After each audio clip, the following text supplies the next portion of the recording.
Today we're going to talk about why have we decided to have a holiday abroad in France as opposed to staying in the UK for a staycation. Hi, I'm Paul from Rolling the Robsons, where we're all about caravan time is family time and caravan time is freedom. Today we're going to discuss, like we said before, why we actually decided to go to France when the large proportion of the UK is deciding to stay on a staycation in the UK, either in England, Scotland, Ireland or Wales. Before we start, we just want to say that we absolutely love our country. We love the breathtaking scenery and everything about the UK. So it was a hard choice for us to still go abroad to France. When the lockdown hit in late March, about the 23rd of March I think it was, we obviously decided that straight away there and then the trip to France this year was going to be a no-go. At that point all we'd booked was just the tunnel to go across for the first time as opposed to using the ferry. We've been to France twice so far and both our experiences being in that country have been absolutely stunning. I've even considered about moving across to France to live, although Lucy's not keen at the moment. We therefore decided that after we found that the lockdown was going to be imposed and eventually going to be lifted a little bit, that we would plan on a staycation here in the UK. Our first choice was to stay in a staycation and go on a mini tour of Scotland. But unfortunately, when we found out that there was going to be a 14-day quarantine possibly imposed on people coming from England, that straight away put a stop to that. So really sorry, we would have loved to come to Scotland, but that totally put us off. Our second choice was to go to somewhere like Norfolk, and when we looked, it absolutely looked breathtaking. The weather looked like it was going to be good down there. But when we looked to try and get a good site down there, it was really hard to find good sites that were A, available, and B, their facilities were going to be open if they had a pool or even their tub facilities. A lot of them were still saying that those things were going to be closed at the moment.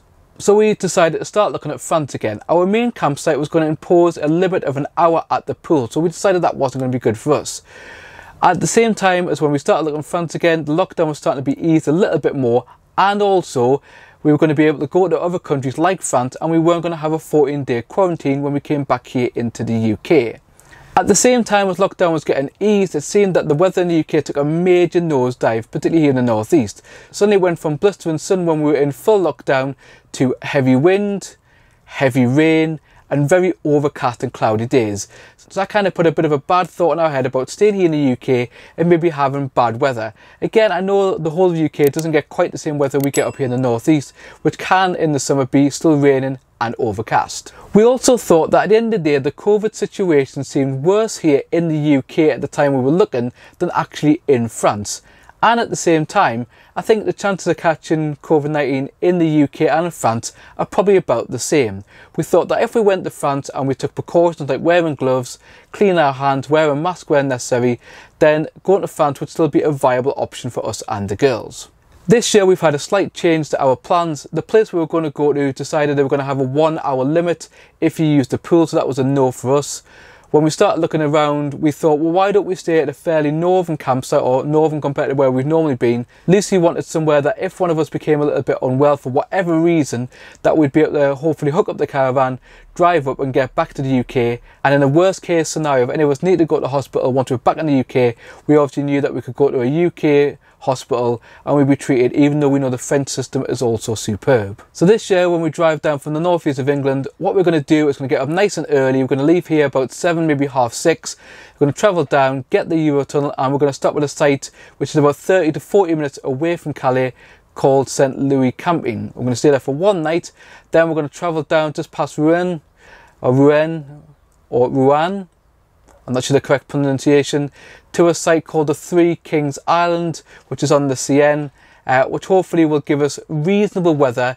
For the first time we're going to a campsite that doesn't have any slides on, but we're hoping the option of going there where the weather's going to be a little bit more secure will be the right choice for us and the girls.